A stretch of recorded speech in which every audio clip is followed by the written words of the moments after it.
the shadows grow. Truth in the dark, we let it show. Step inside, let the live stream roll. Welcome to the show, it's Mo and Co. Mo and Co, where the shadows grow. Truth in the dark, we let it show.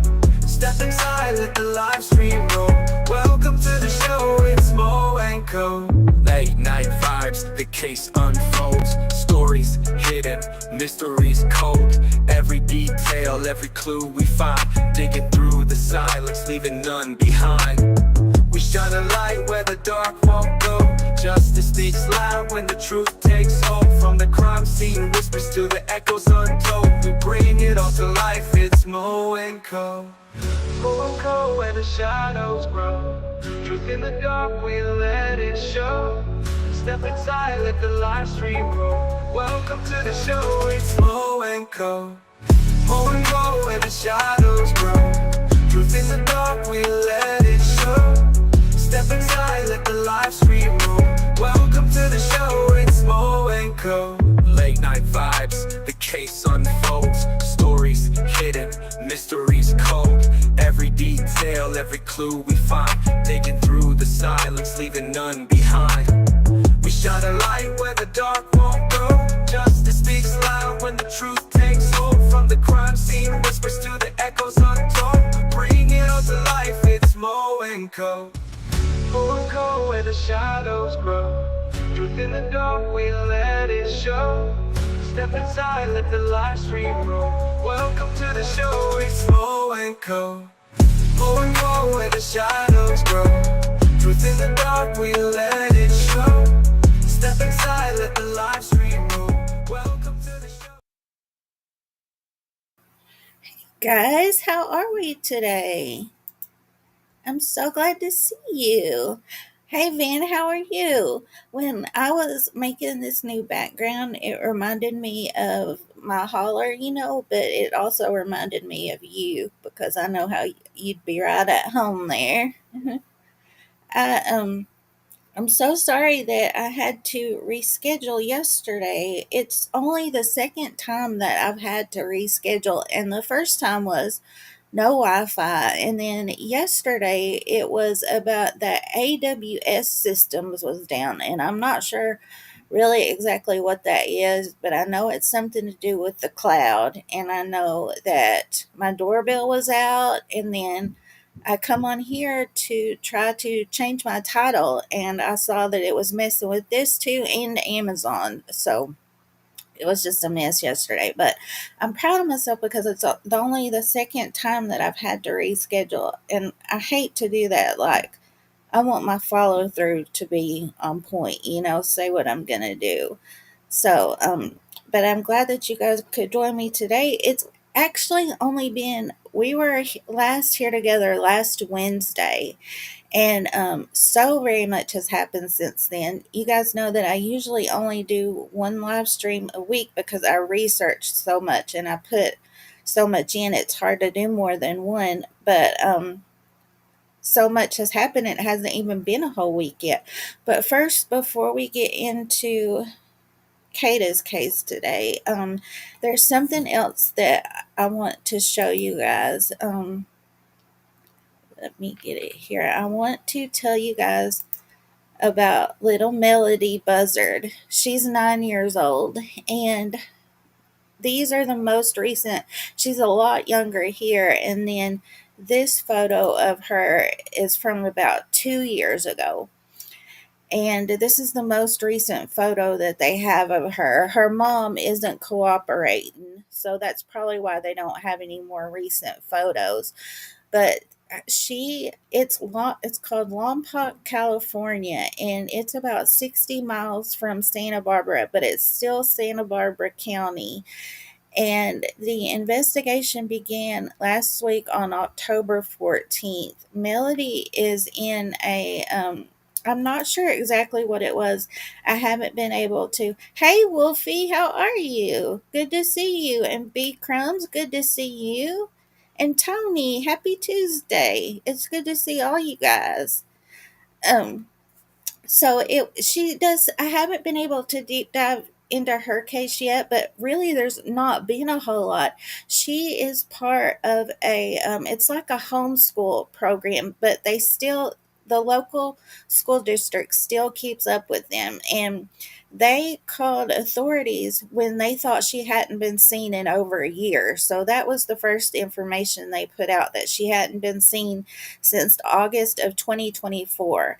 Then the next update that they were able to put out, that she was actually seen in August of 2025, but that's still 2 months. Hey, Carl, good to see you. Good to see all you guys. Um, and so that's still a few months, but the most recent update that they have been able to put out was that on October 7th, her mom rented a car, and they said that she could have driven as far away as Nebraska, from Lompoc, California to Nebraska.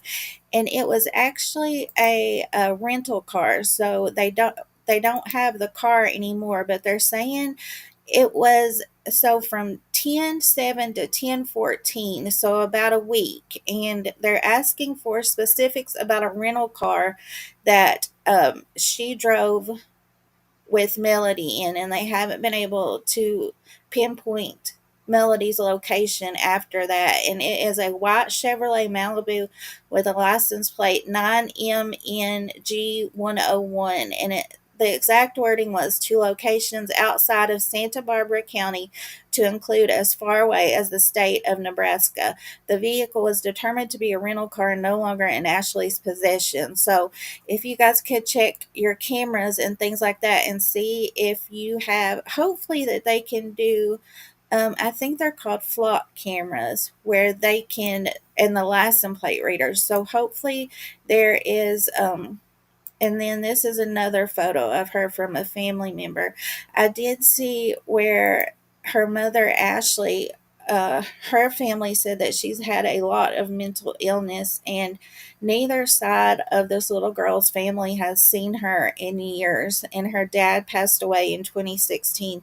So it's a really sad situation, you guys. But I am glad that it hasn't been a whole year, because that happens way too often, where children aren't seen in so long and the investigation is so far behind. Hey, Kathy, so good to see you. I'm glad to see all you guys. So I just wanted to share that with you guys quickly, so that if you have family in, and then this is some more photos of her, and this still says the first information that came out, but I'll try to find a new poster and share it on my community tab. So if you guys know anybody in this area, that's a big area from California to Nebraska, but it was on my heart and I really wanted to share with you guys. An absolutely beautiful child. But they say to call the Santa Barbara County Sheriff's Office Detectives Unit at 805-681-4150 if you have any information. Okay, and today let's talk about all I've found about Kada, you guys. The last time that we were here, it was the press conference where they announced an arrest, and they charged him with kidnapping. Let me find all the charges that they charged him with last Wednesday at that press conference. We watched that. They charged him with kidnapping for ransom, false imprisonment, criminal use of communication facility, stalking, repeatedly commit acts to cause fear, recklessly endangering another person, tamper or fabricate with physical evidence. Um, but before we get into that, let me share with you guys about Kada again, because you guys know that I like to remind us. Our group, you guys know that we watch a lot of cases, and we don't get like this desensitized and things like that. But sometimes, if some people do get that way, and I like to remind everybody that it's not just a story, it's not just words. This is somebody. And the last time that I was here, I made a point to say Kada was this, or Kada is this, Kada is that. And then now I was noticing that I was saying to myself, Kada was this, or Kada was that. And that's just sad to me, too, you guys. And we're not even, none of us even knew Kada, you know? So I just can't imagine how her family feels. And so let me show you guys about Kada. She was 23 years old, and I want to show this video again. She was into so much.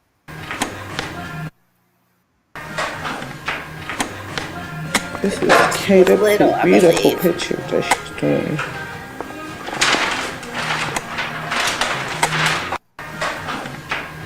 So she was an artist. She was, and she was into art since she was little, but she was still into art. And here I found a photo of her. They were looking in an art gallery, and she was wanting to start putting her art there. So she was still into art. And here she did a fashion show for her college, and it was really neat too. Um, very talented young lady, 23 years old, just 23. And when we look at the perpetrator in her case, he was 2 years younger than her, 21 years old. And it's so it when you compare the two, all that she did and all his criminal history and what he's done, it just makes you sick. He's only been, I do have to say, he's only been charged with those charges that I just told you guys. And then yesterday he was charged with even more charges. So but he hasn't been charged with her murder yet. They have to say, and it's all that she's done and his history and stuff. It just makes you sick comparing the two. But she was also into fitness. She also had a fitness Instagram. So, and then she also, from her LinkedIn, I found that when it said when she was 19 years old, she redid a beauty spa and ran it for at least 2 years that I know of. And she was an esthetician. See, I still do it, you guys. I'm so used to saying is, and it's just sad to me to say was. But, anyways, this is one of my favorite photos of her. An absolutely beautiful young lady. And she also did she had a YouTube channel, and I only found one video on there, and it was like a day in the life. And at the beginning of that, she was talking about she being financially responsible and things like that, things you just don't hear from a young adult, you know. So and then let's see. And she graduated in 2023 in communications from Penn State. So very talented. And but above all, you guys, she was somebody's daughter. Her mom and her dad were heavily involved in her life, and I do know that she had a younger sister at least, but I'm not sure about any other siblings. Um, so we also learned, and right now she was working at an assisted living. So she had just graduated, and it said she was working there, for pocket money and stuff like that, trying to decide exactly what she wanted to do from there. And on October 4th, she went on a date with a fella to Top Golf, and they said that even from the very beginning, they said that he was very cooperative. And I believe this is the guy because he did a montage of her that I want to show you guys, because he does include them at Top Golf, and it's beautiful, and I wanted to show you guys that too. Let me see here.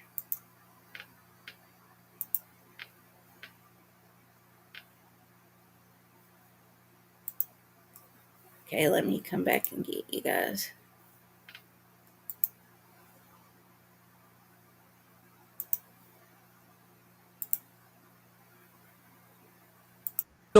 Everyone previously on her roster who messed up, now a chance with her not optional. That's my queen. I want to go to space just so I could give her a star. I know she's probably tired of running through my mind. I gotta get her a car. If you got any letters or mail for her, just send it to me, because she lives in my heart. She brings everything to the whole table. She's not just a snack, she's the whole label. That's not just my baby, that's the whole cradle. If your girl is all that in a bag of chips, then mine is all that in a whole potato. I'm so in love, y'all. And so what if she's a snorer? I adore her. And when she's away off to sleep, And it says, met the woman of my dreams, now living my worst nightmare. So you could tell that he really loved her. See, that's at the golf place.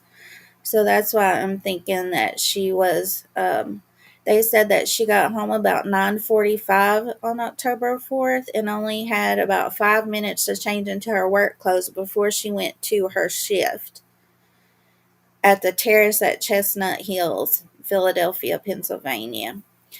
So I wanted to share that with you guys. So even if he wasn't her date that exact night, you could tell that he absolutely adored her, and I'm glad that she had somebody like that in her life.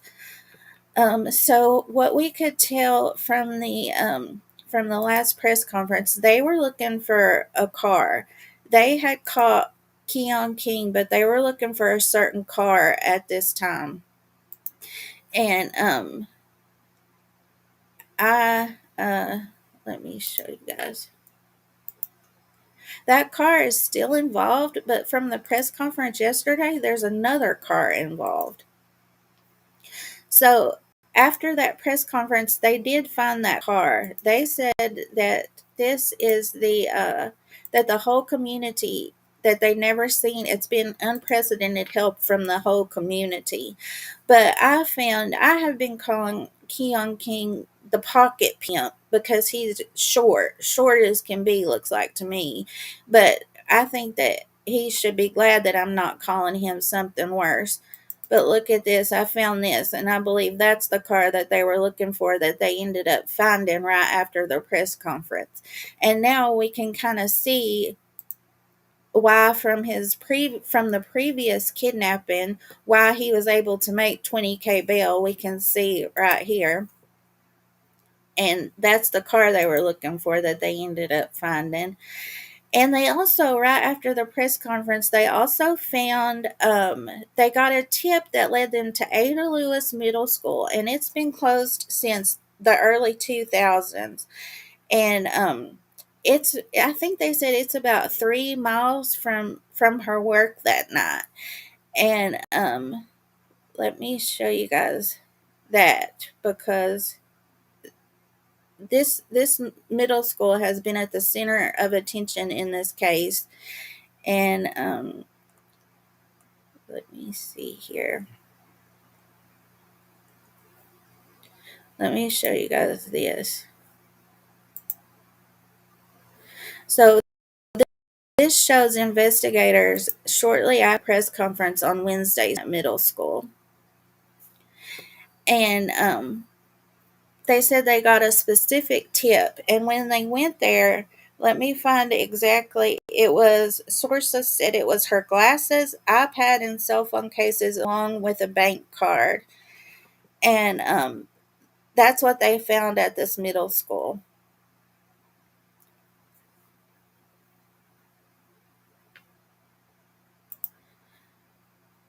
Now we have to go to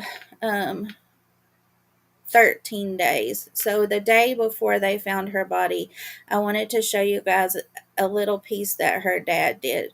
Bless his heart, you guys. And I'm sure he didn't know the next day what it would bring in the situation.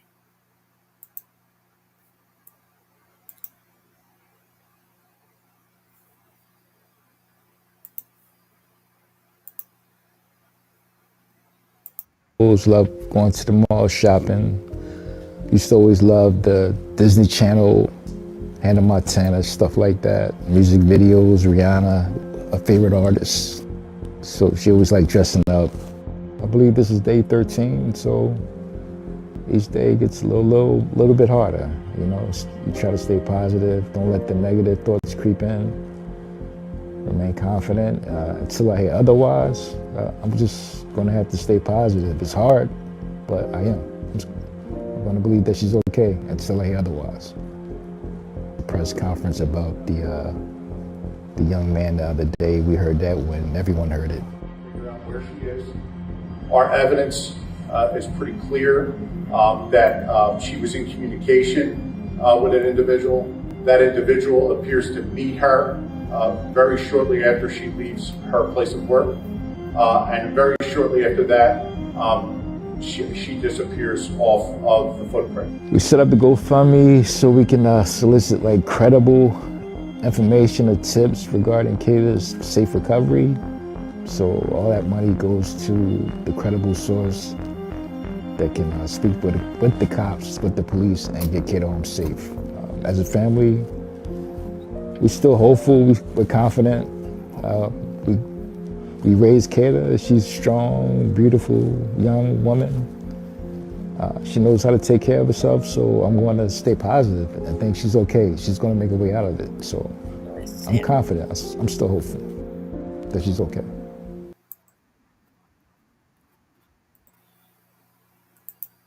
So that was 13 days, you guys. Hey, Jen, how are you? Good to see you.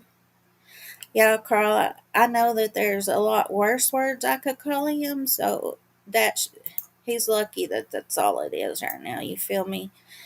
And so now I want to tell you guys, I shared a community post on this past Saturday, which was in 14 days that she went missing. And so her dad, we see that he did the 13th day, and then they were doing a community search on that 14th day, and I shared that because I wanted prayers, and I also wanted anybody that was in the area to go out and help them if they could. And it started at 5 p.m., but the police said that they got a very specific tip to go back to that middle school around 10 a.m. that morning. And I want to show you guys the aerial footage from that day. Remember, I just showed you guys where they were searching that middle school, and where they found her phone case and things like that inside. Well, now let me show you where her body was located, and you can see the door from there. So if they had dogs out there and stuff like that, I have no idea why they didn't find her 3 days earlier, you know? Let me show you guys this.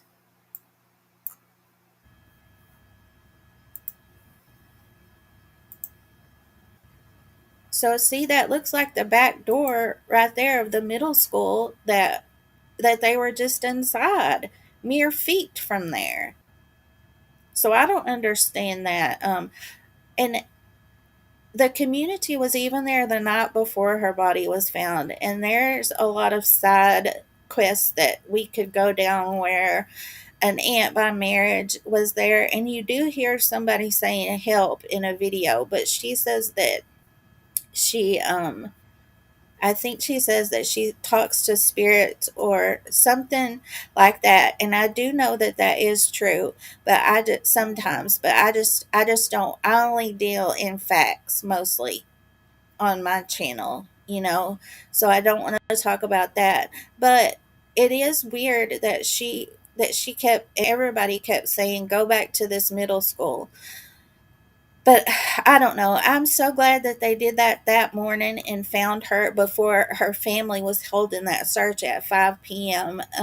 When Jen messaged me, Jen found first that they had found her body. And I told her, I'm like, oh, I pray it wasn't a family member that found her, you know.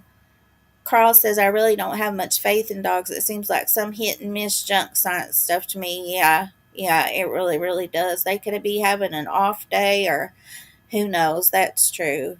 That's very true, too. So I just wanted to show that video to show you guys how close they were. And before we get into yesterday's press conference where we learned so much more, I want to tell you guys a little bit more about the pocket pimp. I don't want to call him a monster because that gives him too much credit, I feel, and I don't want to call him an animal because I love animals. But I learned a little bit more about the past and the first victim. Um, Let me see here. There was a video. That victim took a video. She took a few videos. But first, I want to show you guys this article, which tells a little bit more about that first and I had to do it this way because they almost got me, you guys. You know how they let you see an article one time and then they make you pay the next time? Well, I took screenshots of it the first time and I was going to still pay for it so that I could find more. But I feel weird paying where they make you put your real your bank card number in and stuff. If they'll let me do PayPal, I'll do it all the time, but they wouldn't let me. So I felt weird about that. So I'll just have to show you guys this time. Um, Oh yeah, Jen. That's so true too. And especially if it's your dog. You know, your dog. Well, last time oh guys, for our good story today, um it's a man that found his lost dog. But remember the last time the dog led the searchers to his mamaw. Remember? So that's really true too. But so I'll read this article to you guys and it says Keon King, who police say abducted Kada Scott, have been charged with violently assaulting an ex-girlfriend twice in the last year, including kidnapping her and choking her in his car. But in both cases, the victim did not show up for court, so prosecutors withdrew the charges. After Scott's disappearance and investigators raced to find her, the Philadelphia District Attorney's Office now says that was a mistake. And in the press conference on that Wednesday, the DA wanted to talk about the cash bail system, and that is true. They in this first case, they asked for $1 million bail, and they lowered it to 200,000. The judge lowered it to 200,000, and he made bail on. He only had to pay $20,000. And so if he gets out like that, of course the victim's going to be scared to come to court. And when you hear what all he did, I mean, you can kind of understand it was the victim and also an eyewitness in this case. They also say that they could have still pursued the case because there was video evidence and there was also body camera evidence of the victim telling what happened, so they could have technically done it without her and the victim and the eyewitness. So they talk about hopefully they'll change things in the future. But it says one of those cases, King's alleged assault and abduction of the woman in January, just this past January, you guys, was largely captured on video, prosecutors say, so the case could have moved forward even without the woman's testimony. Everyone involved at this point, including the initial prosecutor, agrees that we wish this happened differently. Assistant DA Ashley said in an interview Thursday. She's that pretty blonde DA that's been talking. The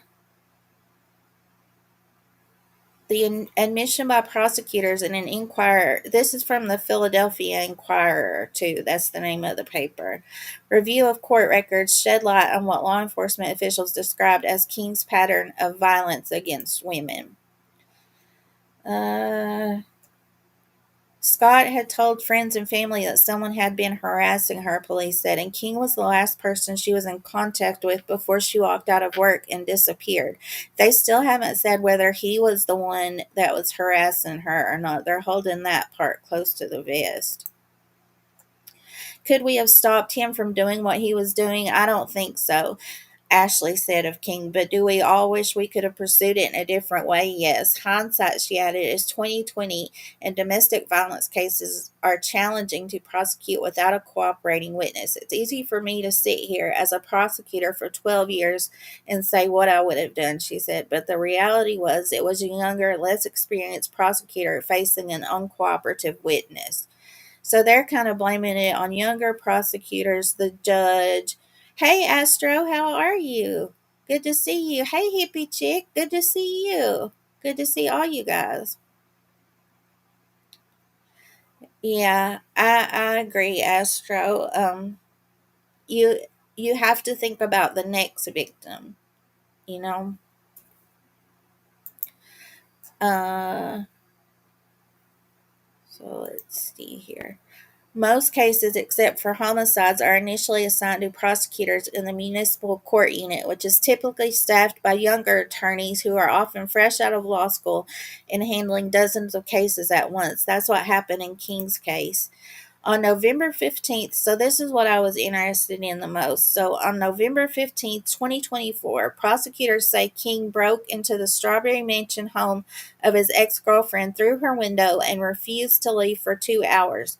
When the woman refused to lie on the bed with him, he grabbed her by the neck and tried to strangle her, according to the affidavit of probable cause for her arrest. He threw a rock through her window as he left.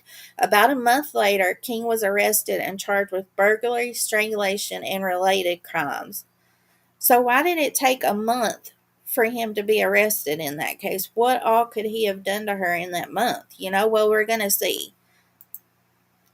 Prosecutors were in touch with the woman, Ashley said, but she stopped returning their calls. The case would have been challenging to pursue without the alleged victim's testimony, she said. So after the woman failed to appear at court at 3 court hearings, prosecutors withdrew the case in February. The woman's hesitation, Ashley said, may have been because King's harassment continued and escalated after his arrest. Well, probably so. So was after he made bail on January 13th, King tried to break into the woman's home again shortly after midnight, according to the affidavit of probable cause for her arrest. He fled before police arrived and officers didn't find him. Later that day, around 3:30 p.m., the document said King returned and appeared to have a gun in his waistband. He threatened the woman through the window, the record said, but again fled before police arrived. That is the TikTok video that we see of him looking at her window. Um, so that's when that was taken, on January 13th. An hour later, when the woman walked outside with a friend, according to the filing, King was there waiting in his gold Toyota Camry, that gold car, with his 2-year-old daughter in the back seat. He dragged the woman by her hair, threw her into his car, then threatened to kill her friend if she intervened, the record said. He drove 4 miles east, assaulting her along the way, then dropped her off on the side of a road in Fishtown, the filing said. So no wonder she was scared. Guys? Absolutely. Yeah, trigger warning, you guys. Yeah, with his little kid, Jennifer, absolutely. And in another, in a news video I saw, they had the affidavit in the background, and I read that he also bit her and choked her in that car with his little child. Yes. Um, The woman and her friend had taken a video of King trying to get into the home earlier that day, moving between windows and peering inside, according to footage shared online. Police also had body-worn camera footage of their interviews with the victim and the friend who witnessed it. King was arrested again in April and charged with kidnapping, strangulation, and related crimes. He immediately posted $20,000 bail and was released from custody. But as the case went forward, neither the victim nor her friend would cooperate with prosecutors. After the witnesses didn't show up for 2 hearings, the assigned prosecutor withdrew the charges in May. So remember that May. I'm going to show you guys something in just a minute. She said she believes the case could have moved forward without the witnesses using the video footage, and she intends to proceed with the case with that evidence now. She is also hoping that the victim will agree to testify this time around because King is in custody, held on $2.5 million bail. It's easy for me to sit here and say, sure, I would have done it, but in the moment, I don't know if that's such an easy call, she said. Proceeding with a case in the absence of a key witness, she said, is not as easy thing to do for a new DA. And It's not unusual for victims in domestic violence cases to decide not to cooperate in a criminal case. Researchers with the University of Pennsylvania who monitored Philadelphia courts between 2010 and 2020 found that 70% of victims in such cases failed to appear in court. I would have never thought it was that high, you guys. In some cases, the reason is as simple as not having a reliable ride to the courthouse or the ability to take off work, but many fear that speaking out could escalate the harm against them. Um, so that's why that we need domestic violence advocates to not to be able to help them as much as they can, and for people to only use the domestic violence advocates if they really need them, not for the reasons that we've seen lately in other cases. You guys know what I'm saying? You feel me? Hey, Chopper, how are you? Good to see you. Um, Even if a victim declines to testify, she said prosecutors have other tools, 911 calls, video interviews, and crime scene evidence, and can proceed with the case much as they would approach a homicide case with no living victim or witness. Yeah, I never thought about that, you guys. That's true. They pursue homicide cases, they definitely don't have a victim that can speak up. So, and it just hit me, you guys, that Kada, her case is going to be, she can't, she can't testify. This is something that prosecutors who do domestic violence work should be routinely trained in. That's how the district attorney's office will move forward with the cases against King, both in his alleged kidnapping of Scott and in the case involving his ex-girlfriend. So remember, they said that the cases were dropped in May. So let me show you guys this. I found a picture from the Pocket Pimp look at this. This is his Instagram. Fighting cases back to back, but yet I'm still up. This must have been right before the cases was dropped. Oh, it makes me so mad, you guys. Acting like he's Mr. Big Man. Mr. Big Man fighting cases. Yeah. Let me show you guys that video. I know you guys have seen that video of him that the ex-girlfriend took, but let's watch it again to get in our minds since we just heard about all that.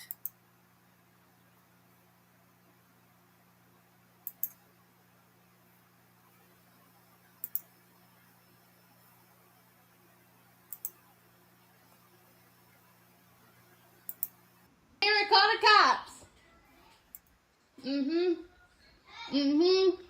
Call the. It's all these kids here. Call the cops, you dumb bitch. He coming around the window. Go that way, Cameron.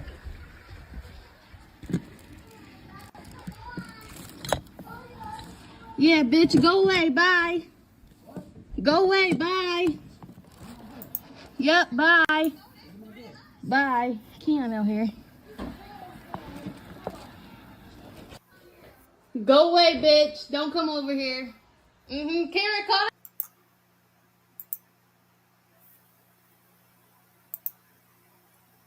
Hey, Trista, good to see you. I hope you're having a good day. So remember we read in that article that he had broken into her home at the midnight before this video was taken. Well, I read something else from that affidavit, that screenshot that I had that was in that news video. And don't think that I'm not too good to screenshot an affidavit and zoom in to see what I can see, before I can get my own copy of stuff. But what it says there, it said that he climbed over her yard fence and lifted her rear window slightly and ripped out all the curtains. He was unable to gain access, so he began pounding and kicking on her back door, attempting to enter. The male was unable to get in and caused damage to the door before fleeing prior to police arrival. Cell phone video of the male pounding on the back door was uploaded. And then it says around 3:30 p.m. he climbed the same yard fence and was looking in the glass windows of the complainant and gripped what appeared to be a firearm in his waistband. Um,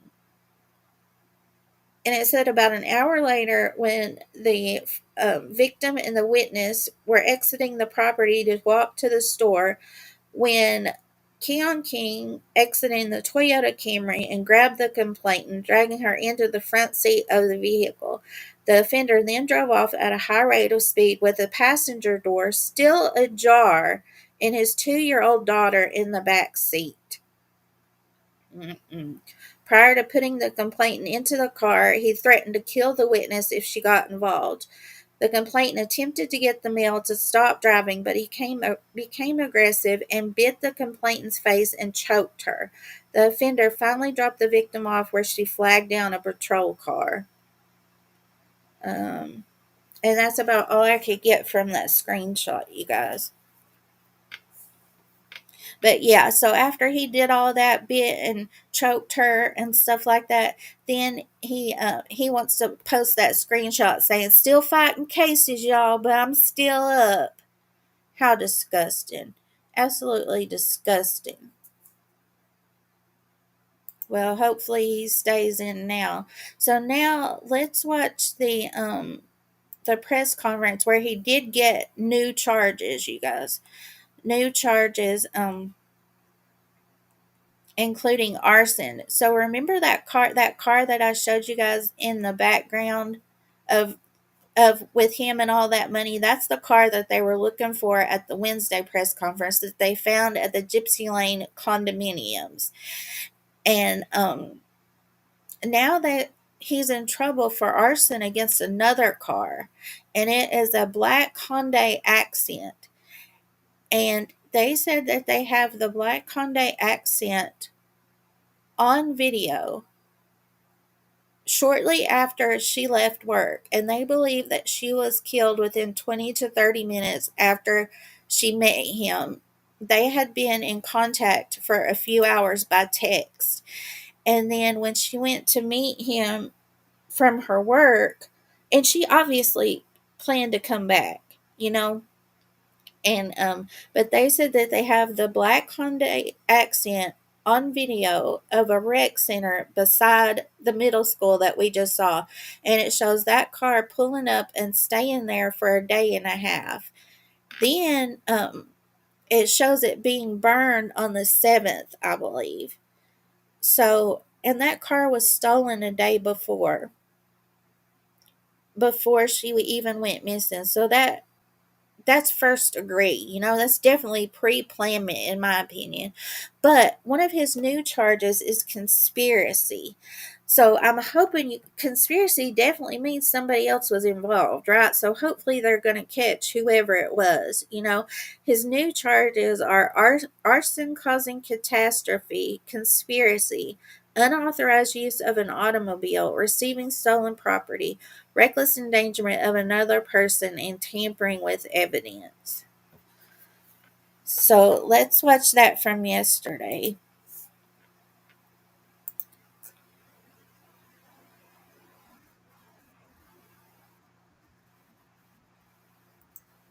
And the most interesting parts of these press conferences are the questions from the audience, from the reporters. So I've got us to that part, and I think we'll learn a whole lot by listening to them. And also, you guys, they're taking self-care items, gift cards, and non-perishables at the district attorney's office for Kada's family. And I also want to share their GoFundMe. At first, their GoFundMe was for a reward to get Kada home safely, but now it's going to pay for her funeral, and the rest of their money they're donating to the Black and Missing Foundation. And I have used their information in so many cases. They are a wonderful foundation, and nonsense. She did a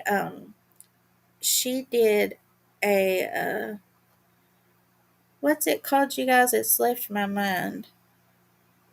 some words, some easy words just leave your mind sometimes. What's it called when you do the she had a link and everybody could donate, and it went to the Black and Missing Foundation fundraiser. She had a fundraiser. That was who she used. Sometimes you have to, well, I mean, all the time you have to have 10,000 subscribers or more to do a fundraiser. But so I thought that was wonderful that she chose to use that foundation. So after they pay for Kada's homecoming, then they're going to pay for they're going to give the rest of the money to that. So I just dropped that link for that, and always use your best judgment. I always say that about GoFundMe's, but I absolutely believe in this one. Hey, Miss Arnold, good to see you. Hey, no one, it's so good to see you. It's good to see all you guys. Fundraiser, yes, fundraiser. Do you guys have that sometimes where just Brat told me one day that she couldn't think of folder, and she said a paper hotel, I think is what she called it. So that made me feel better. Okay, so I'm going to start us where it's almost to the Q&A, and I think that we'll learn a whole lot that way. Hang off for now from knocking on the doors, because that's what the family has desired. And I just, we want to make sure that we respect their wishes. All right? Thank you so much. Thank you so much, Councilmember Phillips.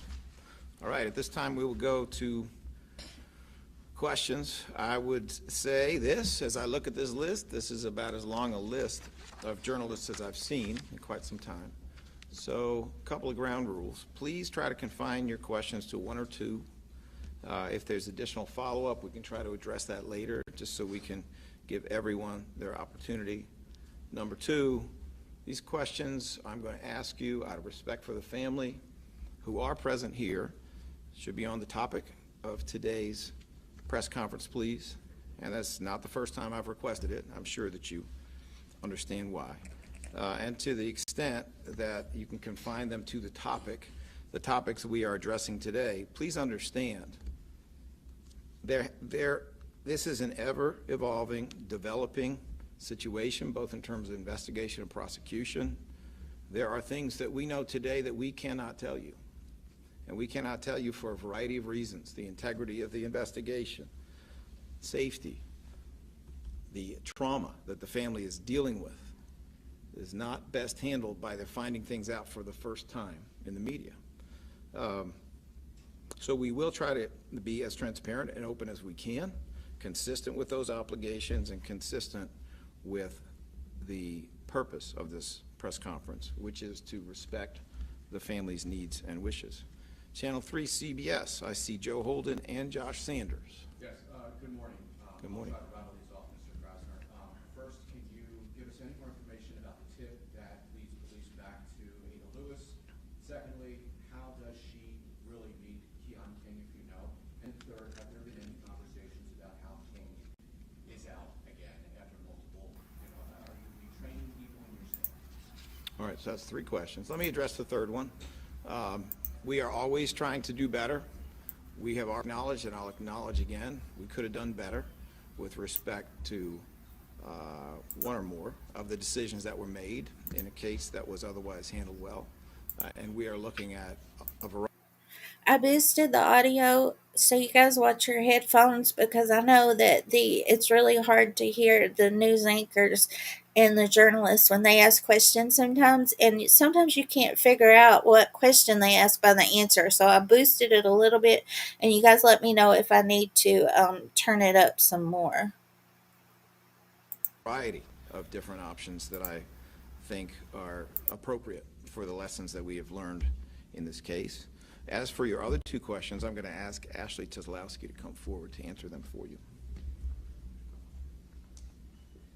So in terms of your first question about the tip, what I can share is that obviously initially we received a tip to go to a meeting last week. We received a tip to go to the Ada Lewis Middle School. Investigators went, did a thorough search. Essentially what the new tip was this weekend was go back. It was go back, she's there, look again, and they did give more specific details in terms of where to look. And ultimately, that is what led us to her. I'm not going to say how. Obviously, we are investigating the tip, and we'll continue to do that, but the tip was more specific than the first. It was very specific to go back, and it was more specific in terms of where to look, and that is what the police did. And I'm sorry, your second question was? How do they know each other? I'm still not going to comment on that. It's something that is actively being investigated. Obviously, they knew each other to some extent. We believe in terms of maybe there was some cell phone communication, obviously. But other than that, I'm not going to comment in terms of how they know each other. That's something that's still, or where they met or how long they knew each other, because that is something that's still being investigated.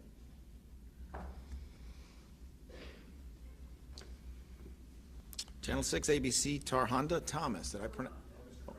My apologies. You're Channel 3 CBS as well? Yes, sir. Of course, yeah.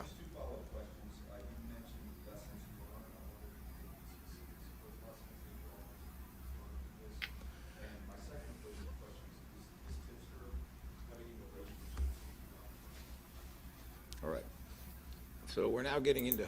So he asked what are some of the lessons they learned about the previous case, because, and I really like that the journalists are holding their feet to the fire about that previous case. And then he also was asking about the tipster that called back in after they found the evidence at the Ada Lewis Middle School but didn't find her. And they're like, you need to go back. And they told them exactly where she was back in there.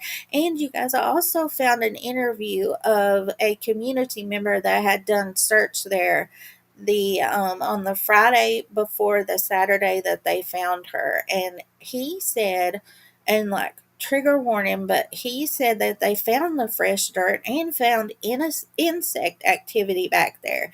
And so the community is really, really, really upset. And I don't blame them, first for not handling the case like they did with the first victim, and then also for not finding Kada when they were feet from her, and so I really dig that these journalists are asking the hard questions.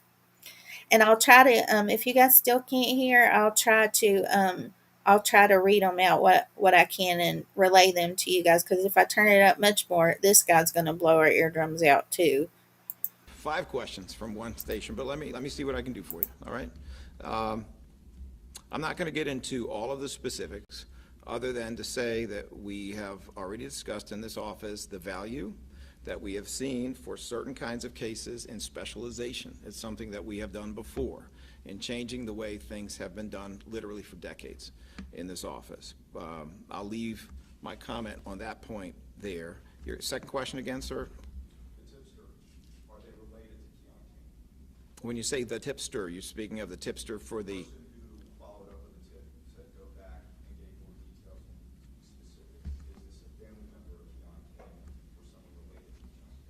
I think I know what the answer is going to be, but let me check with Ashley Kozlowski.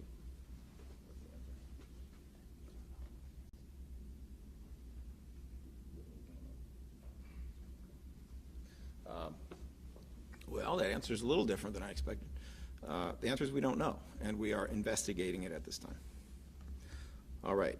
Taronda, I apologize for mispronouncing.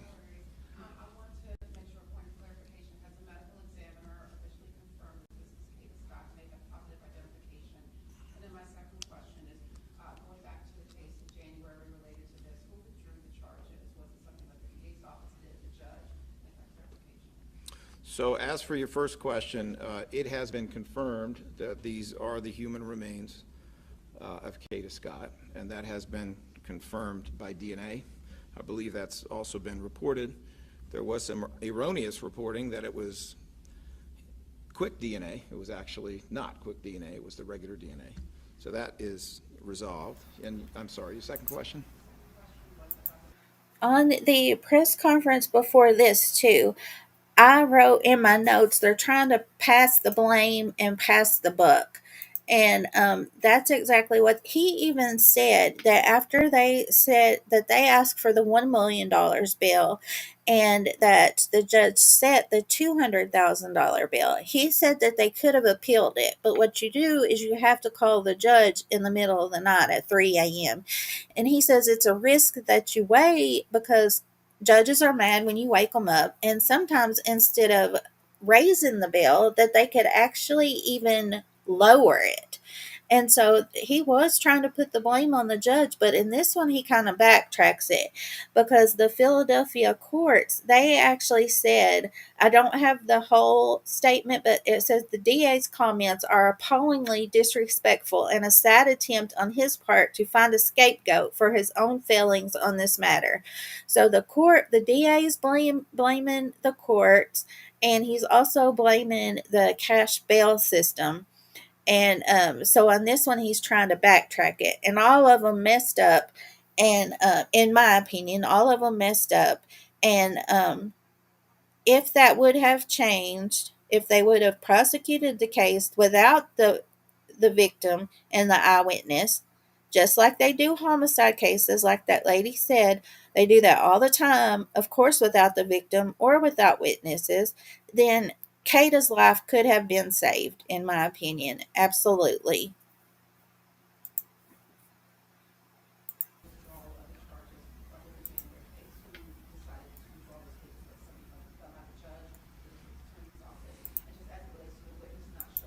She's asking who decided to withdraw those charges and about the victim not showing up. She's asking those questions right now.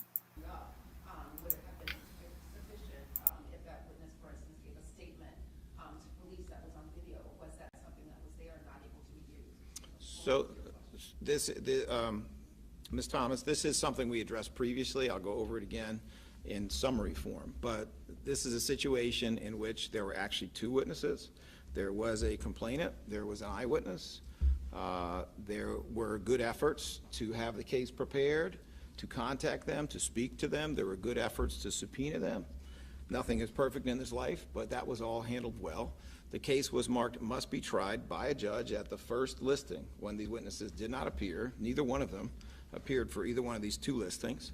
That is a judicial decision. It is not our decision. And then on the second occasion, when these two witnesses did not appear again, the attorney who was handling this case was faced with having the case either thrown out or withdrawn. There are certain strategic reasons why it can be better to have it withdrawn. But understand, when a judge of a particular level, and here it's the municipal court, rules that this is a must-be-tried case, that, under the laws that exist, requires the second judge to throw it out if the case is not ready to be tried. As we have indicated before, I do believe that there is a way this could have been presented without those witnesses. The buck stops here. That is on me, that it was not handled in that fashion. But I also believe, as I've said before, that it's a tough situation, especially in domestic cases, when you have a defendant out of custody who's going to come in and out of the courthouse doors just like those witnesses. Yeah, I have in my notes from the Wednesday press conference before her body was found, when they were talking about this first witness, they said, he said, what is the situation of victims who knows the defendant will walk out the door she just walked into to testify against him, dealing with a profoundly dangerous and profoundly violent person? She's more likely to testify knowing he will stay behind bars. And that really hit me too, that they could testify and walk out the door and he could walk out right behind them. How scary is that? And we saw the video just now, and there's another video of him trying to kick her door down a few hours before that, and we haven't even seen that video. And both the victim and the eyewitness knew Keon and knew what he was capable of. So I can't blame the victims at all. Would I have done something differently? Would I have testified? I can't really say, but I feel like that I would have tried to think about the next victim, you know.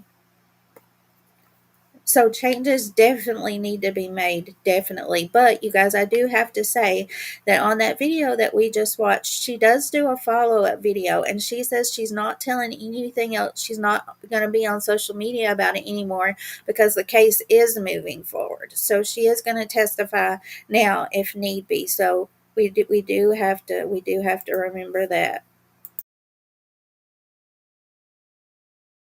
All right, Channel 10, Telemundo, Isabel Sanchez.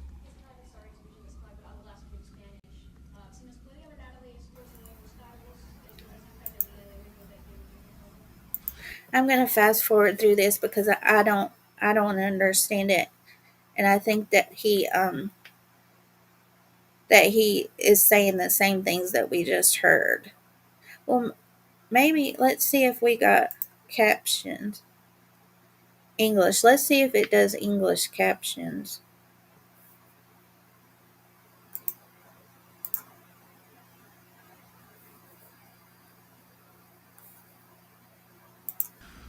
Tenemos cargos nuevos. En este caso, tienen que ver con lo que pasó con un automóvil. Quemaron el automóvil. Is that the right word? Okay. I saw those eyes. I thought I got it wrong. Let me try it again. Tenemos cargos nuevos, en este caso, sobre quemar un automóvil. That's not going to tell. It's not Esos going to do it cargos for us. van a incluir el cargo de arson, también de auto theft, receiving stolen property, causing a catastrophe. Son las palabras en inglés que tienen que ver con lo que hizo este defendiente en cuanto al automóvil que él usó para llevar a English and Spanish.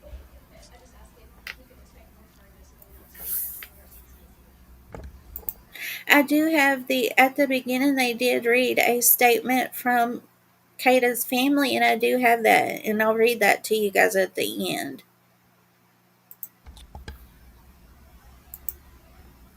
I have reason to believe that there will be additional charges that will be coming.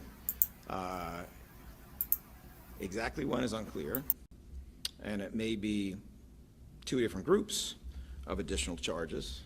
But yes, we expect there to be new charges. En español, yo creo que vamos a tener más cargos. En este caso, posiblemente. He said two different groups of additional charges. So, hopefully it's homicide charges, but wonder what the other group would be. Well, the first group of charges was for, wonder if he's talking about the first victim. I don't know. That part just caught my ear, though. Two groups of additional charges. En dos grupos, no puedo decir precisamente cuándo, pero van a venir en este caso. Thank you. Channel 10 NBC, Aaron Baskerville.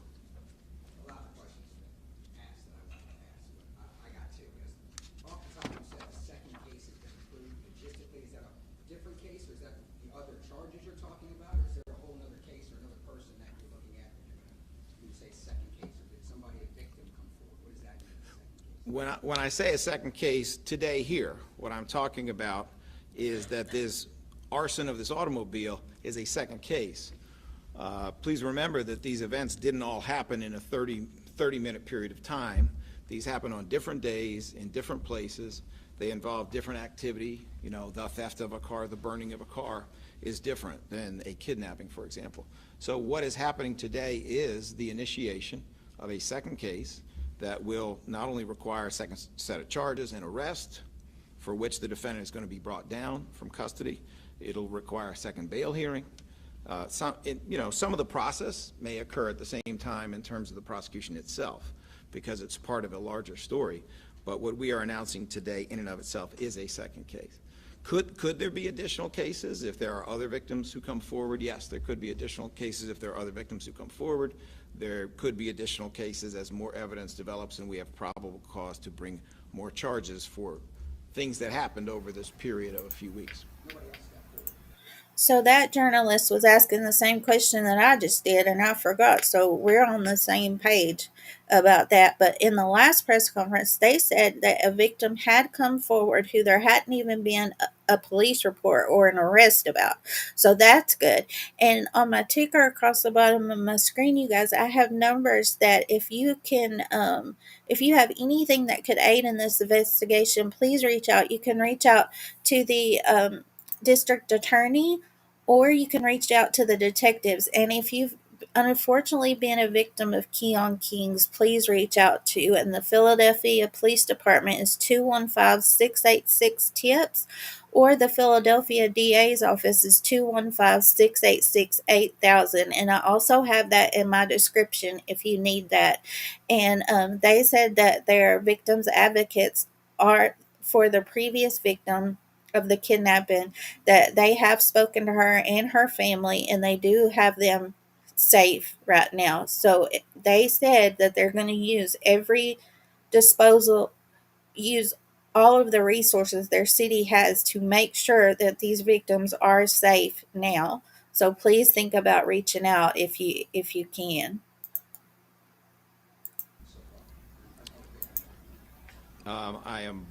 I'm not going to comment on that at this time.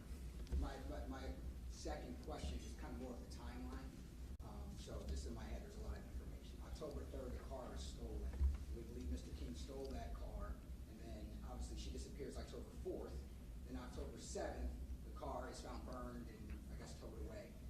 At the rec center, is the car after it's stolen, or October 4th, is that the car that's used? We believe that Kada is in with Mr. King and they're at the rec center. When are they at the rec center? In between that October 3rd, when the car is stolen, and October 7th, when the car is found burned and destroyed? Well, I think you raise a very good point that the timeline is a little bit complex and confusing. And especially if you're talking about more than one car being used in more than one place, it's probably helpful to go through that timeline. So I'm going to ask Ashley Tislowski to come forward. And even though, we've been talking about this so quickly that we sometimes... They're going to do a more detailed timeline about, remember on the Wednesday press conference, when he was first arrested, they were looking for that gold Camry that was found shortly after the press conference.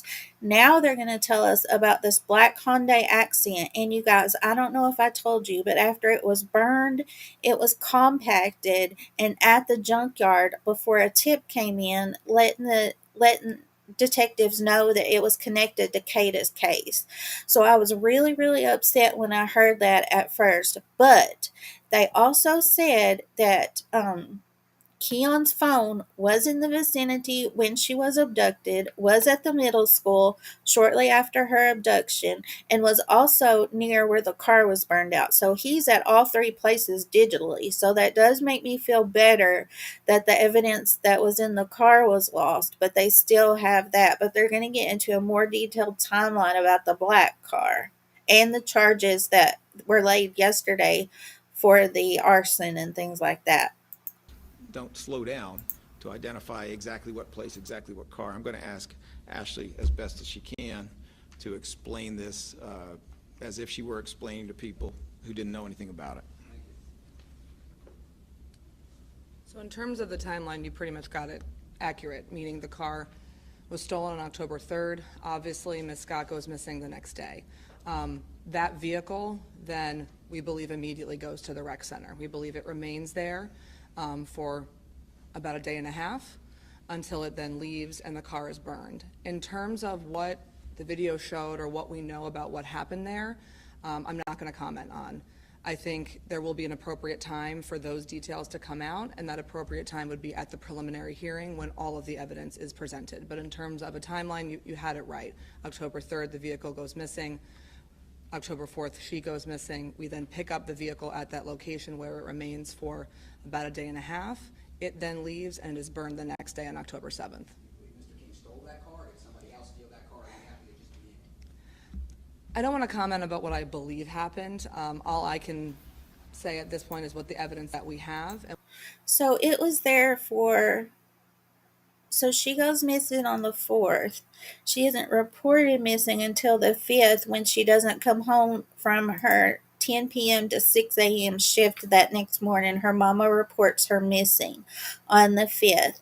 So that black car, man, there was 2 days that if they just could have gotten to it, that they could have gotten the evidence out of it, that it was at the middle school until then. That sucks. What I can say is the evidence that we have is that Mr. King's phone is on location when that vehicle's at the rec center, and it's on location when the car is burned. That is what we know right now. We have it in the area, but we do not have it on location. That's not to say he wasn't there. All we can do is look at the cell phone evidence that we have in terms of when calls are being made and when data can be plotted, if that makes sense.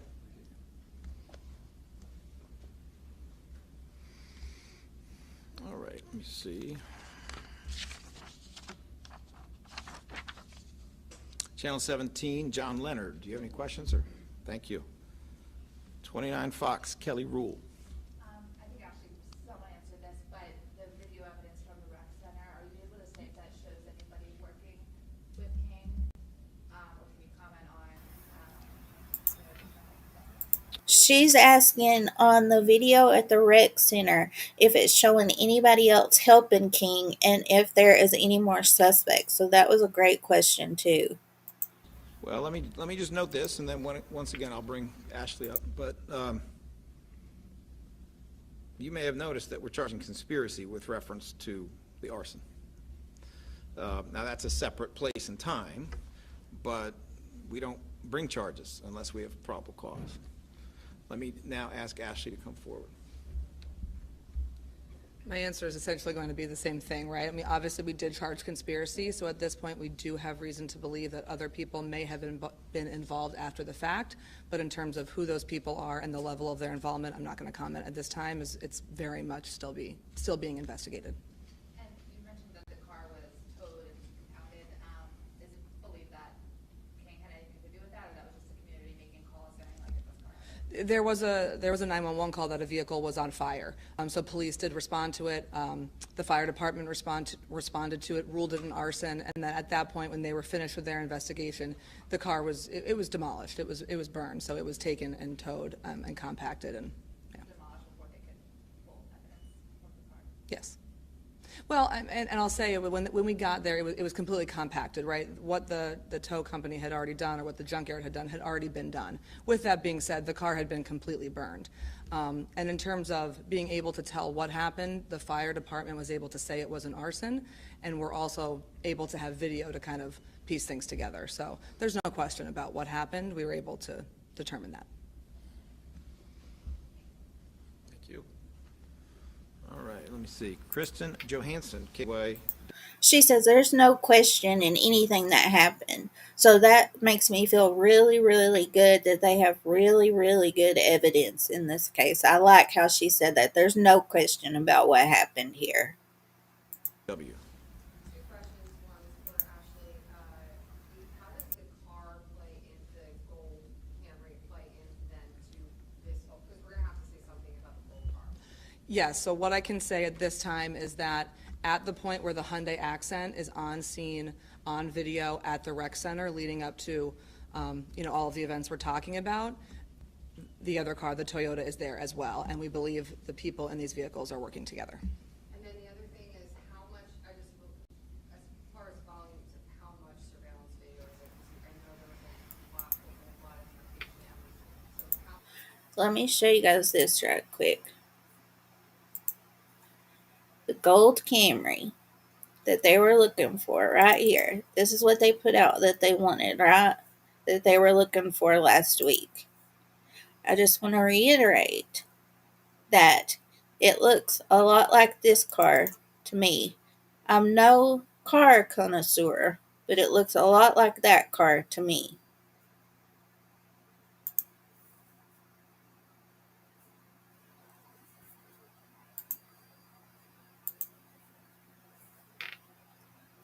much? I mean, it's hard probably to quantify. We have extensive amounts of video information at this point, and it's still being retrieved as we speak.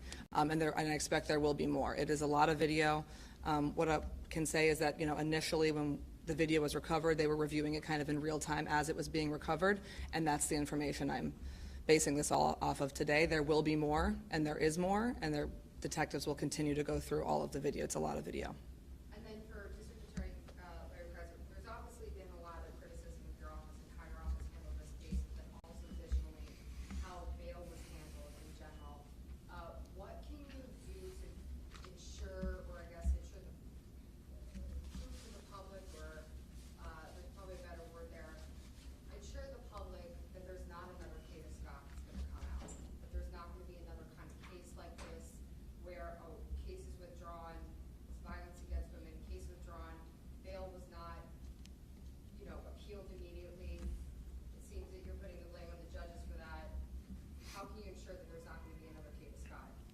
Well, actually, I think it was pretty clear that I wasn't putting the blame on the judges. I think I was pretty clear that I was blaming the existence of cash bail. And systemically, we all have to try to do better. The Commonwealth of Pennsylvania should stop making money off of bail, and they should go to a system that is much more effective, one where truly dangerous people remain in custody, and that has worked for more than 3 decades in D.C., and that is about 12% of defendants. And where the rest of those defendants... He said he wasn't blaming the judge here, but obviously the Philadelphia court. Guys, I'm trying to Philadelphia. I could hear my holler coming out a little bit when I try to say Philadelphia. But obviously they felt that they were being blamed because they said the DA's comments are appallingly disrespectful and a sad attempt on his part to find a scapegoat for his own failings on this matter. So passing the blame. Defendants are not required to pay money because, for the most part, they face much less serious charges, and the only reason they're in jail is because they're broke. The bail system is broke. That should be fixed. That was not a criticism of individual judges. That was a criticism of that system. What I can tell you is that the buck stops here. We recognize that there are some things that could have been done better in this case. From the moment this occurred, we have been looking at ways that we can improve our systems, because we have to be open to systemic change as well, and we will have further announcements about that in the future. So have you done any policy reviews or looked at anything? We are, anything specific that you can tell the public about? we are actively looking at ways that we can do better. It is, it's everybody's view of this is always clear. When you're looking back and you have fuller knowledge, nobody's view is quite as clear. Whether it's a judge setting bail or it's a prosecutor making a decision, nobody's view is quite as clear earlier. We need to try to change that.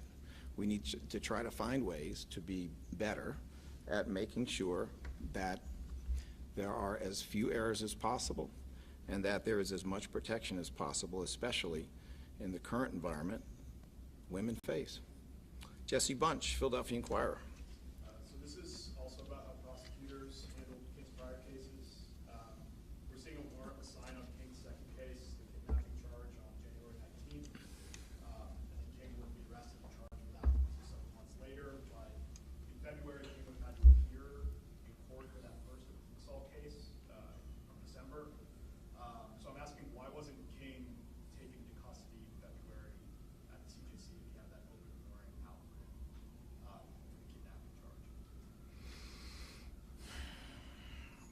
I have to admit, I lost track somewhere in the middle there, and I don't say that to be in any way dismissive. Can you just say that again, please, so I can make sure that Ashley and I hear your points? So for King's case in February, for the charges from December, in between then, there was a second case open against him, the kidnapping charges from January. There would have been an open warrant when he appeared in court in February for a different case, at least in my understanding. So we're just wondering why then was he not arrested and charged until April? Let me see if I can help you with that.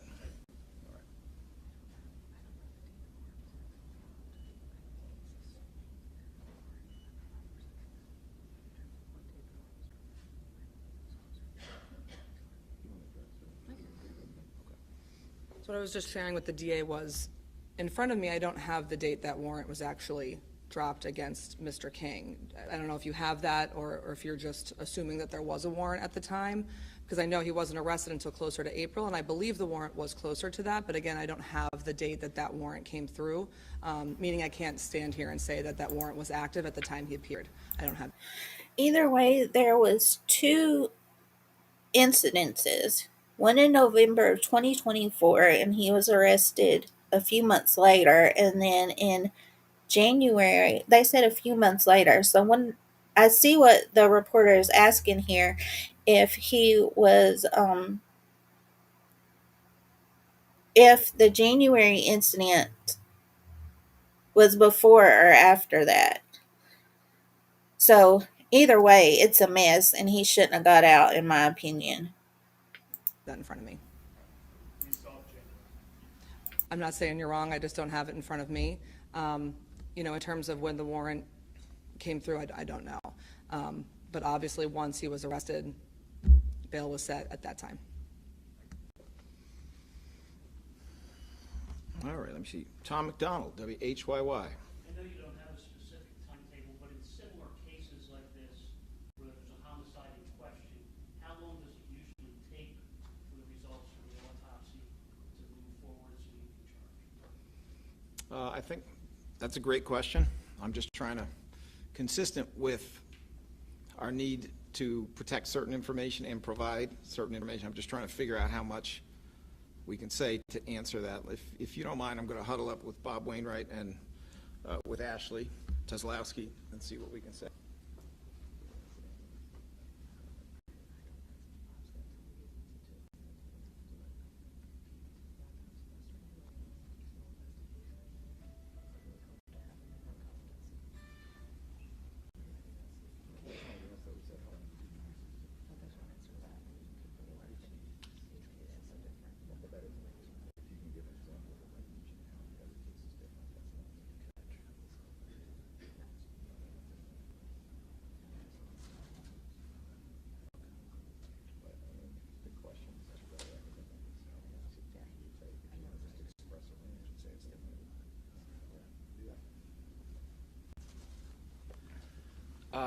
All right, to answer your question, how long does it typically take? It typically takes a short amount of time when the incident happens and the body is found immediately afterwards. Cases like this, it may take longer. So there's really no exact answer to that. And what we all know is that Kada Scott's human remains were found 2 weeks after she went missing. So it is not, there's no, what I can tell you also is that the medical examiner's office is actively working on this, and we're waiting on a cause and manner of death, and we should have that information as soon as possible. Let me show you guys this right quick. So he's talking about that she was found 2 weeks after she went missing, right? I recorded this. I learned that Facebook stories, I think they disappear after 24 hours. I'm really not sure, but just in case, I recorded this. And this is from the Aaron Baskerville, and he was asking questions here too. But listen to what he said here.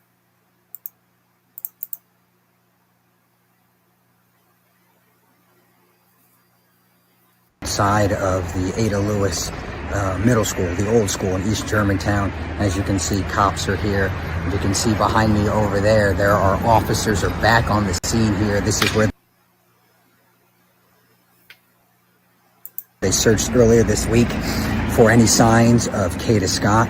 Police sources now telling me that they have confirmed that human remains of a female have now been found way back in the wooded area behind the school.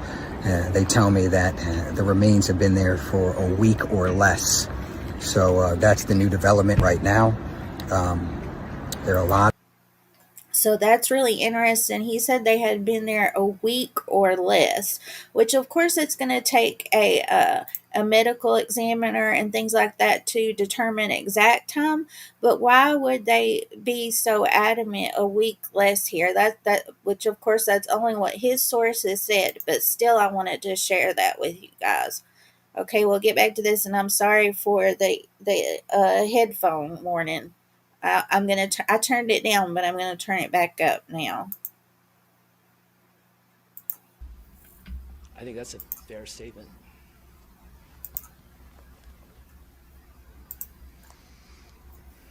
All right, let me see. Sherry Stone, Philadelphia Tribune.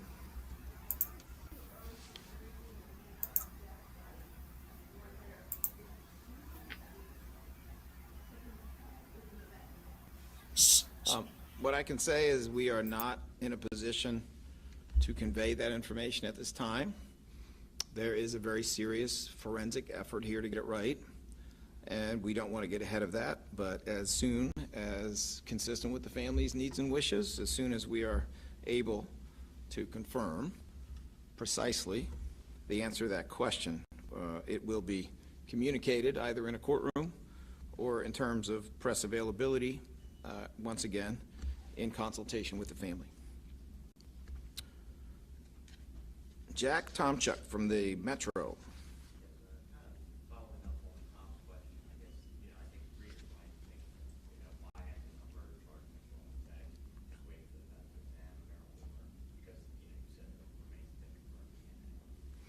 Well, I will say this, I am confident that homicide charges will be brought, but I also have an obligation to follow the law and uphold the Constitution, and that means we don't take shortcuts. We don't make assumptions. We confirm all the facts before we figure out the legal conclusion to be drawn. So we will be proceeding with homicide charges when we can very precisely confirm everything we need for probable cause, and we will do so as quickly as we can once we have confirmed what we need to establish probable cause for that particular charge. All right, Mr. Dean from the Trace.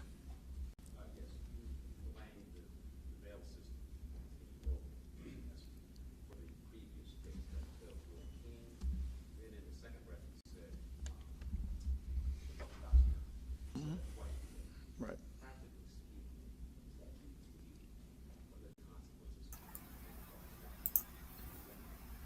Well, let me just be clear. I mean, blame is a word people seem to like. I have not been a fan of cash bail from the beginning because I think it endangers the public.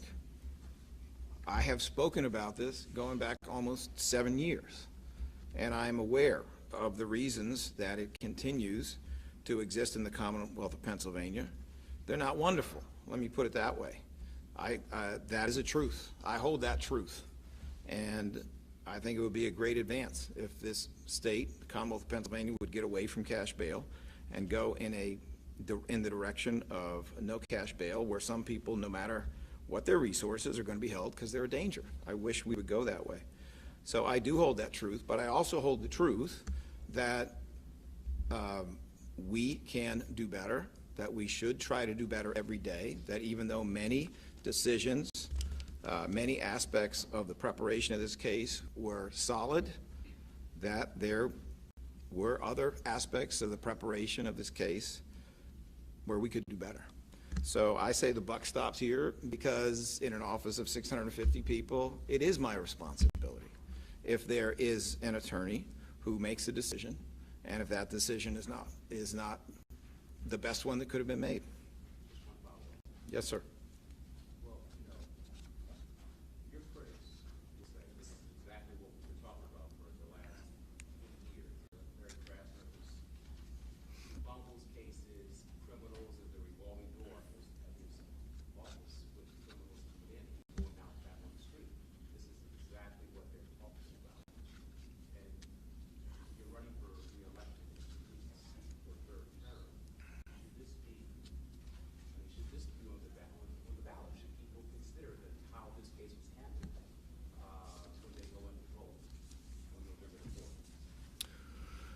Well, your question is fundamentally political, and I'm not allowed to answer political questions using city resources. It's an ethical violation, so I will respectfully pass on that question. Dan Horan from Philly FPV. Did I get that right? Yep. Yes, sir. One question. You guys stated that the car was there for about a day and a half in between the elementary school and the rec center. Does King's mobile phone data show that he was also on that location for that duration of time? Let me bring up the expert here. So again, I'm not going to go into specifics about what occurred during that time. However, what I could tell you, at pertinent points in the video where we believe he was there, his cell phone evidence also puts him there. So it's not the entire time, but at the pertinent points where we're looking for him to be there, his cell phone puts him there, if that helps. Thank you. Michaela Althouse, Philly Voice.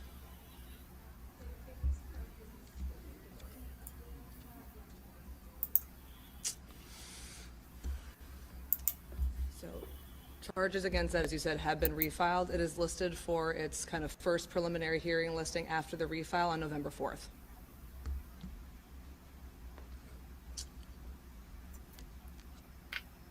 Mr. Cipriano, big trial.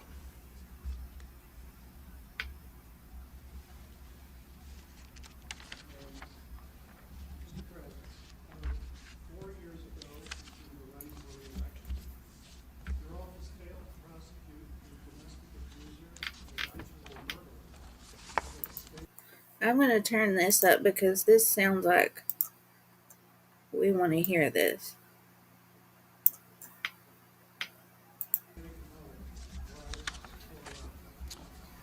Mr. Cipriano, questions are about this press conference, not about your wandering view of the planet. Do you have a question that goes to the subject matter here? And here we are 4 years later, and you and your inexperienced team of quote superstars who repeatedly dragged us out, comparing them to Jalen Hurts and Saquon Barkley. By the incompetence, inexperience, or ideology boils that your letter are directly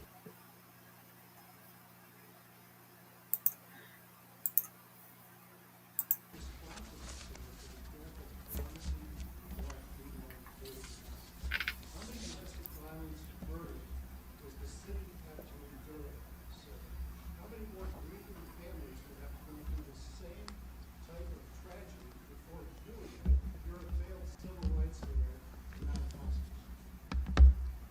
Sir, putting aside your wildly disrespectful approach to what's happening here, your complete absence of kindness and compassion, which is exactly what is contained in this request from the family. Putting that aside, I would bring you back to this. Please honor Kada's memory by showing kindness and care to one another, just as Whoa. she did every day of her life. Thank you, sir. I've got a second question, sir. You took a ride from CBS. What do you think? I'm going to have to listen to that last question again. It seemed like there's some history with those two. Uh-uh. Okay, thank you. Thank you, Jen, so much. Now I wanted to read that what Kata's family said, their statement, and then we'll get to the good ending. It says, "Today we'll say her name, tomorrow we'll say her name, and forever we will say her name. It is with profound sadness that we share the tragic passing of our beloved daughter, Kada Scott. We kindly ask for space and privacy at this time as we process the heartbreaking events of the past few weeks. Our hearts are shattered, yet we are deeply grateful for the outpouring of love, support, and prayers from people across the nation and around the world. Please continue to keep us in your prayers as we navigate this unimaginable loss. Our hearts are broken beyond measure. We are profoundly thankful to every person who shares Kata's story, joined the search efforts, stayed with us, and stood by our family during this devastating time. Your compassion, love, and strength have carried us when we cannot carry ourselves. Kada was deeply, deeply loved. Her light, kindness, and beautiful spirit will forever remain in our hearts. We also wish to extend our hearts for gratitude to Mayor Sherelle Parker, the Philadelphia Police Department, all first responders, local volunteers, community organizations, and media outlets, as well as everyone who worked tirelessly to help find our daughter.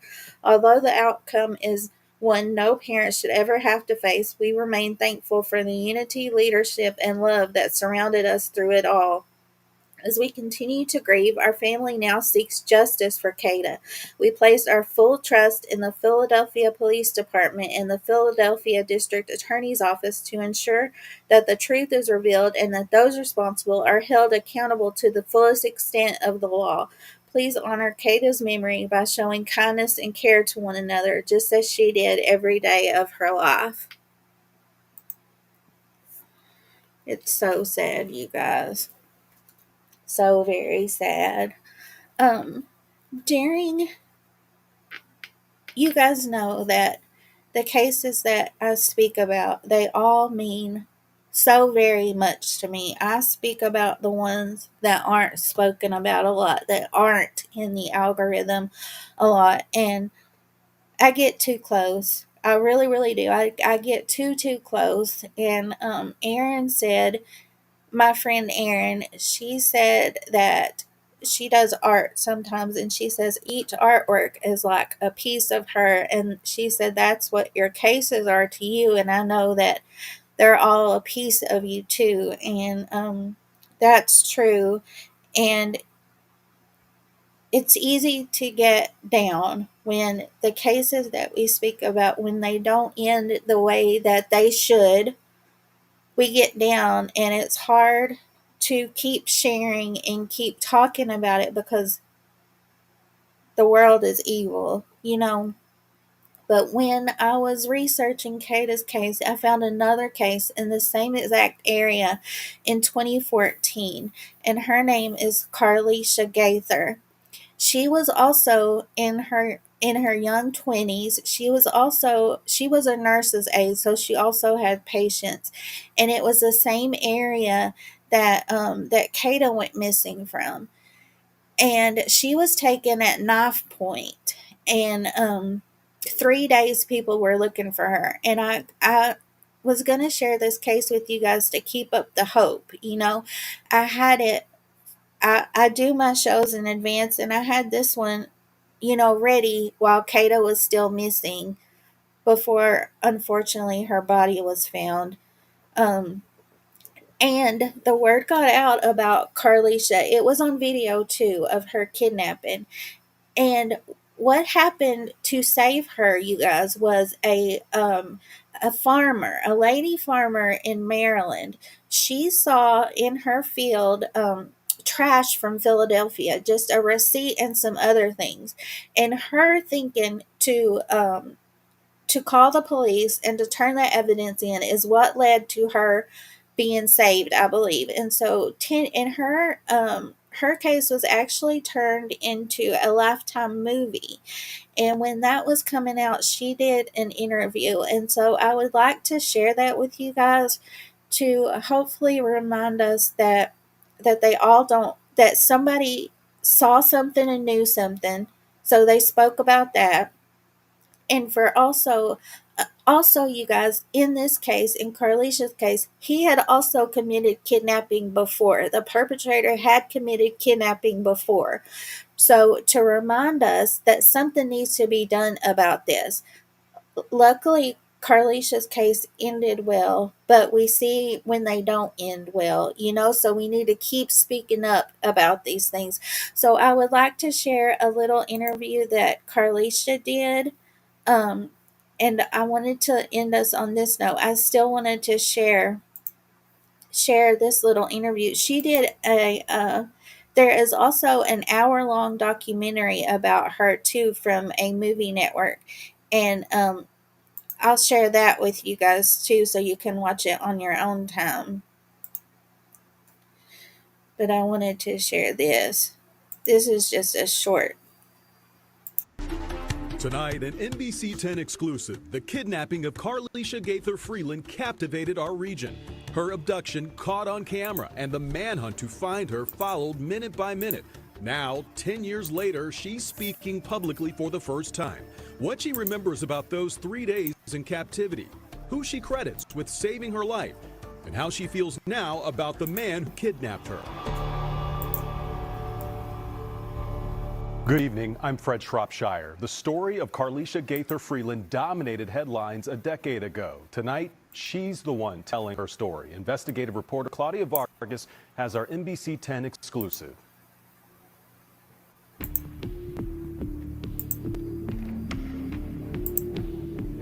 The chilling video of Carlisha Gaither Freeland. Here is the hour-long documentary that I watched about her, you guys. It's really good too if you want to check that out.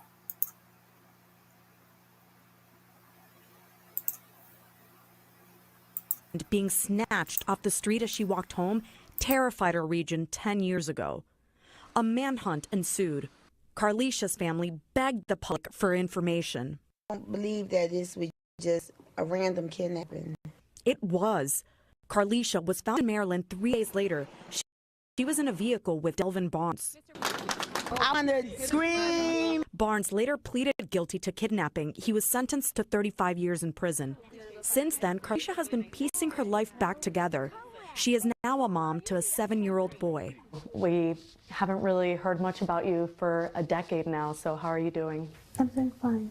At times during our interview, emotions were raw. That you tried befriending your kidnapper in order to, I think, stay alive, would you say? Yes. Sorry. Carlicia is now speaking out in hopes that her story.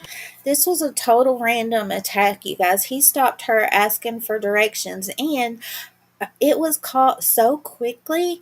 A man on the street, he was walking on the same side of the street as Carlicia, and he said that he could tell that she was uneasy.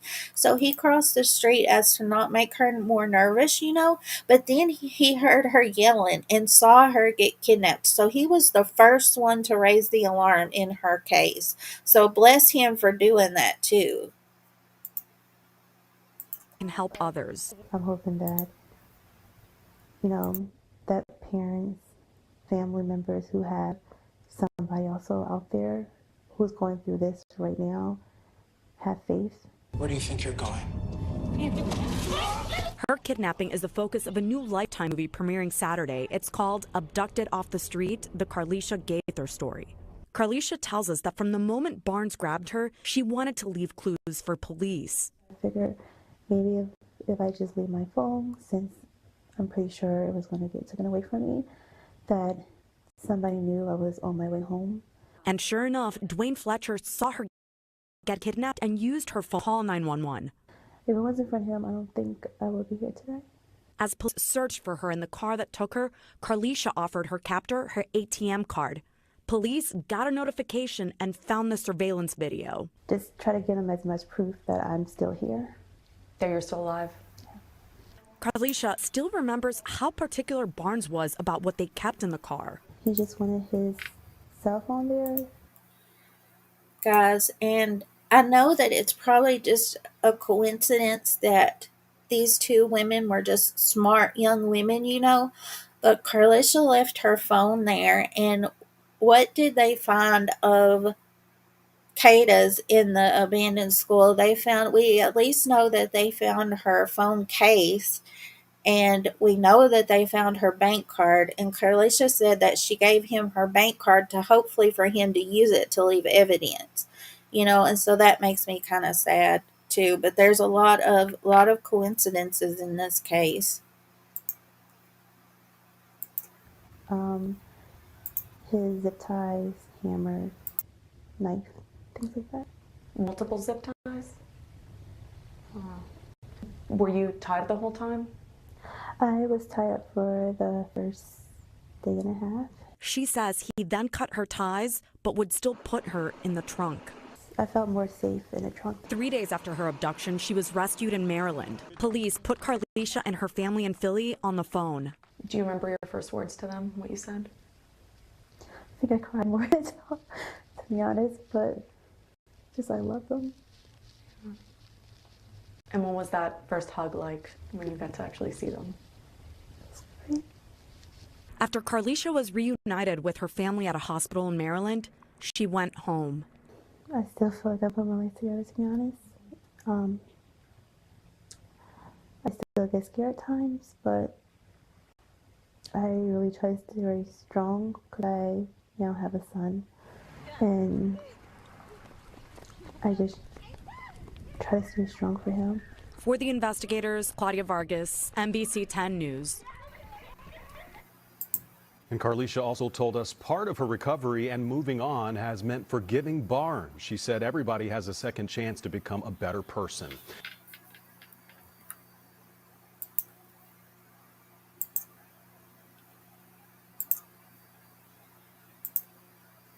So, although our good story today wasn't great, I just wanted to play that to remind us that we still have to keep hope, and we still have to try for all of these cases that we talk about. And before we end today, I just wanted to show you guys Melody again. Melody Buzzard. She was the cops are asking for something specific in her case. Let me get back to my notes so that I can find you guys that plate number that they're asking for. Let me see here. Just 1 second. They are asking for anybody. So it is this place in California called Vandenberg Village.